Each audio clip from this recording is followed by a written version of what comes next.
Hi, I'm Doug, and on behalf of Brainworx, I'm super excited to introduce the brand new Unison-enabled B15N plugin for Apollo interfaces in the UAD2 platform. This plugin makes it super easy to dial in the classic tones used by players like Daryl Jones, Donald Duck Dunn, and James Jamerson on some of the most iconic bass lines of the past 50 years. We're going to start off with a raw DI track using this bass, and then you're going to hear the plugin.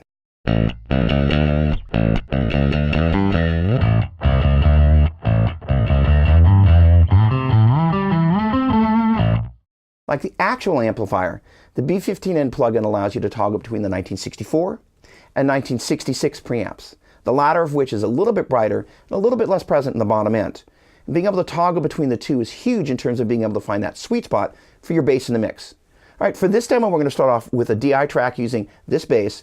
Then when we bring in the 1966 preamp, you're going to hear the bass start to move out of the way of the guitar. Then when we move over to the 1964 side, you're going to hear the bass move even further out of the way of the guitar, or potentially where the vocals would be sitting. And again, this sort of flexibility is huge. All right, if by chance you're listening to this demo on your computer speakers, at some point I'd really suggest circling back with your studio monitors or headphones so you can really hear the full nuance of the plugin, just as you would if you were using it in your studio.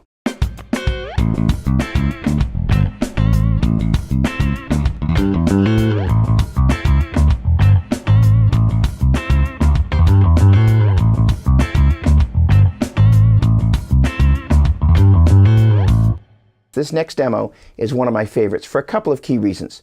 First of all, if you're listening on studio monitors, you can really hear how much it sounds like an actual mic'd bass amp. That's huge. Second of all, the tone allowed me to take a stab at the tone and vibe of one of my favorite bass players from the late 70s, Stanley Clarke. Finally, I'm using another tone tweak here that I think you're going to want to know about. In addition to being able to choose the 1964 or 1966 preamp, you can also toggle between the 1964 or 1966 bias of the power tubes. And for this one, I'm using input 1 of the 1964 preamp with the 1966 bias.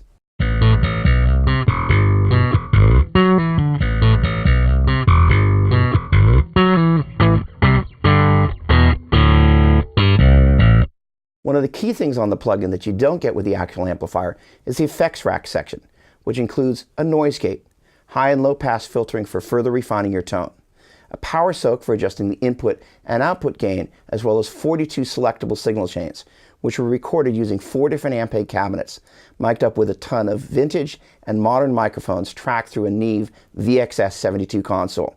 And this is huge. It's like being in a giant studio with a ton of cabinets and mics and just being able to choose which one you want to use.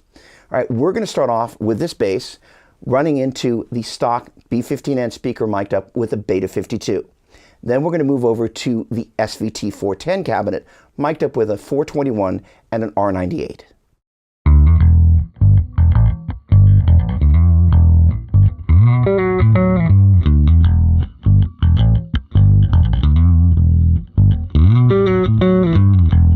I actually used a vintage B15N on a bass session I did with Neil Dorsman, the guy who did Money for Nothing and a ton of other million-selling hits. We were both totally blown away by the amount of drive that amp produced. For this last demo, I'm going to use my fretless bass and the drive in the plugin to really demonstrate how hard this plugin actually rocks.